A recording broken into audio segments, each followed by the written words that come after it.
Okay. So దాన్ని మేము ఎక్కడ రెచ్చగొడుతున్నాం ఒకటి ఇది అది వాళ్ళ ఇంటర్నెట్ ఒకటి మాత్రం వాస్తవం సార్. బీజేపీ కానీ బీఆర్ఎస్ కానీ మేము రెండు ఒకటి కాదు అని చెప్పి కవిత గారి ముందు నిరూపించుకునే ప్రయత్నం చేస్తే అయిపోతుంది. ఓకే ప్రేమ్ గాంధీ గారు సార్, ప్రేమ్ గాంధీ గారు సార్ అదే ఇక చివరిగా డిబేట్ కంక్లూడ్ చేయండి. కంక్లూడ్ చేసే ముందు ఒకే ఒక మాట, ఇప్పుడు కవిత గారు చేసినటువంటి ఆ స్టేట్మెంట్ అంటే ఏంటి, నేను జైల్లో ఉన్నప్పుడు బీఆర్ఎస్ను బీజేపీలో కలపడానికి చాలామంది ప్రయత్నించారు అన్న మాటను మీరు ఆ పార్టీ మనిషిగా ఎలా చూస్తారు అది చెప్పి ఈ టాపిక్ని కంక్లూడ్ చేయండి. ఇప్పుడు కవిత గారు ఏమన్నా ఒక సాధారణ కార్యకర్త కాదు వాళ్ళ పార్టీలా, మాజీ ముఖ్యమంత్రి బిడ్డే. ఆమె ఏదైనా మాట్లాడితే ప్రజల్లో దాని మీద డిస్కస్ జరుగుతుంది. నిజంగా ఆమె లోపల ఉన్నది, లోపల ఉన్నప్పుడు ప్రపోజల్ పెట్టిండు. ఎవడు ప్రపోజల్ పెట్టిండు, ఎవడు పోయి కూర్చున్నాడు, ఎవడు చేయండు అది చెప్పమనండి. లొల్లేందుకు ఇవన్నీ రాద్దాం ఎందుకు అన్నారు కదా. ప్రపోజల్ పెట్టిర్రు, బీఆర్ఎస్ మొత్తం బీజేపీలో విలీనం. అసలు ఎవడు పెట్టిండు అంటే అలా అయ్య పెట్టిండా, కేసీఆర్ పెట్టిండా, లేదా కేటీఆర్ పెట్టిండా, ఇంకెవడు పెట్టాలి? పెడితే ఇల్లేగా సార్, బయట ఎవరు పెడతాడు? వీళ్ళిద్దరే ప్రపోజల్ పెట్టాలిగా. ఎవరు పెట్టిరు? కేసీఆర్ పెట్టిండా, కేటీఆర్ పెట్టిండా? కల్పనిక ప్రపోజల్ ఈమె ఆపింది అంటున్నావు. ఓకే, ఆపిన ప్రపోజల్ పెట్టినా ఆపిన సంతోషం, ఆడ వరకు ఒప్పుకుంటాం. వద్దు అన్నావు, నువ్వే రాష్ట్రం ఏమని నన్ను ఇబ్బంది పెట్టినటువంటి పార్టీ గురించి నువ్వేం మాట్లాడలేదు, గట్టిగా నిలదీయాలనుకున్నావు అంటే మా పార్టీ మీద పూర్తి స్థాయి ద్వేషం ఉంది, సంతోషం, దాంట్లో ఏ మాత్రం సందేహం లేదు.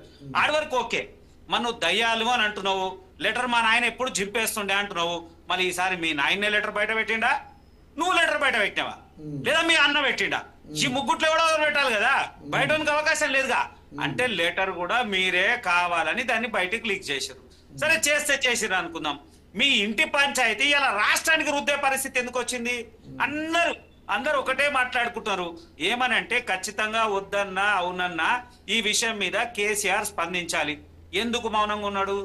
ఆయన లక్ష్యం ఉండుండొచ్చు, ఏమని నా బిడ్డ కూడా ఒక పార్టీ పెడితే ప్రాంతీయ పార్టీగా బలపడుతుంది, ఈ రాష్ట్రంలో ప్రాంతీయ పార్టీలు బలంగా లేవు, ఇంకో పార్టీ తయారైతుంది, ఉంటే బాగుంటది, లేకపోతే మేమిద్దరమే కలిసి ఉంటాము. నా కొడుకు నా బిడ్డే రెండు పార్టీలు ఉంటే మా కుటుంబమే వెళ్తుంది తప్ప బయట అవకాశం లేదు. ఎందుకంటే బీఆర్ఎస్ పార్టీలు ఉన్నటువంటి ద్వితీయ స్థాయి నాయకులు, ఇప్పుడున్న ఎమ్మెల్యేలు కాకుండా ద్వితీయ స్థాయి నాయకులు ఉన్నారు. వాళ్ళందరికీ టికెట్ ఇవ్వకపోతే వాడు ఎక్కడ పోవాలి? బిడ్డ దగ్గరకు పోతారు, కవిత దగ్గరికి పోతారు. ఆడ గెలిచిరనుకో అది కూడా నా పార్టీ, ఈడ గెలిచిరనుకో ఇది కూడా నాదే. ఎటు పోయినా నేనే గెలుపని సైలెంట్గా ఉన్నాడా, లేకపోతే ఇంకేం విషయం అనేది చెప్పాల్సిందంటే అవసరం పోలీస్ స్టాప్ పెట్టడానికి 3 సార్లు అవకాశం ఉండే, పెట్టలేదు. ఎందుకు పెట్టలేడు? రీజను అవకాశం ఉండే కదా. హరీష్ రావు విషయం రాగానే వెంటనే కేటీఆర్ పోయిండు కదా, హరీష్ రావు ఇంటికి పోయిండు, ముచ్చట్లు మాట్లాడిండు, చెప్పిండు, మళ్ళీ హరీష్ రావు బయటకు వచ్చేసిండు కదా. మళ్ళీ కవిత ఇంటికి ఎందుకు పోలే? ఉత్తరాలు రాసుకునేంత దూరం తండ్రికి బిడ్డకు ఉన్నారా? అసలు ఏం జరుగుతుంది? నిజంగా ఈ రాష్ట్రంలో వాళ్ళ ఉనికిని కోల్పోతున్నారు.